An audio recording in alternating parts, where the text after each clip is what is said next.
to present itself, I guess, to the person who is actually doing the venipuncture, who's drawing the blood or giving the injection. This is a hard position to manage. It takes a lot of practice to be able to restrain a dog, but you should be able to do it on either side. So rolling, and then you're holding that arm out behind the elbow so that she can't pull her arm back whenever you're giving the injection, or the other person is giving the injection. If you're doing a back leg, a saphenous, will you hold her head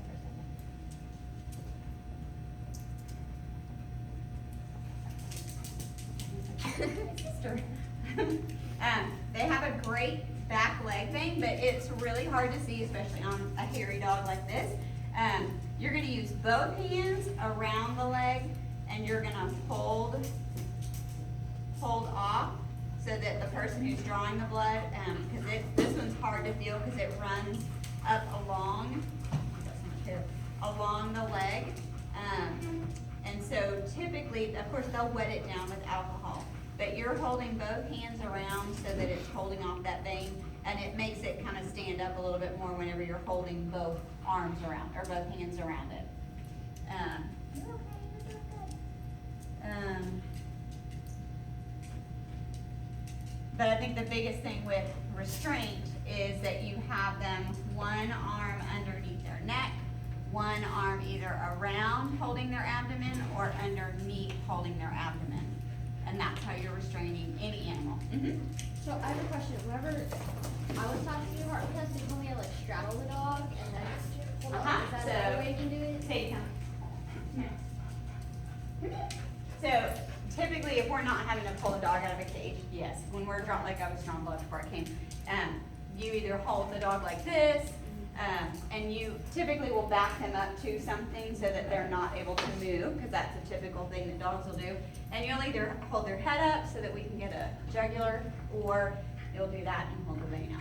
Yeah, so either one, either the front leg or the neck.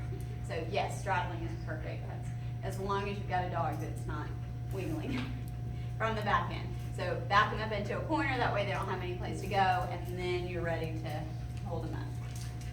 You're okay, you did it. You can do medications like that too. We do injections like that where we hold them up close to us.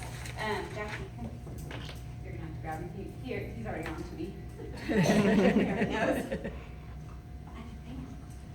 So when you're holding a small dog, like if you're holding it for the vet to do anything to, same thing. You're holding so that he feels secure. He's good too. He's used to this, and same thing. You're holding the leg out, or I'm holding his head up, or I'm holding for the other front leg.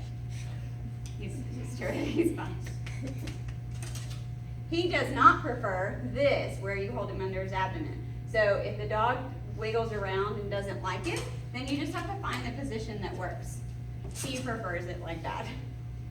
He's been a guinea pig a lot. Yeah, okay, you did it.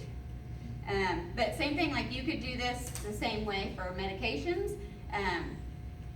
Typically, if you have a small dog and you put them on a table, a counter, or some other high surface, it takes them out of their comfort zone, and so they don't tend to move and be as hard to medicate as a dog that's on the floor, where you're rolling around trying to fight them on the floor. So a lot of the stuff that we do to him, we do on the counter or on a table. And the same thing for the back leg. I can hold his back leg for whoever's going to be drawing his blood. He's a small dog, so I can hold him with one arm, and that way they can get the back leg if they need to draw blood or give an injection that way. Okay, you did. I know. I know.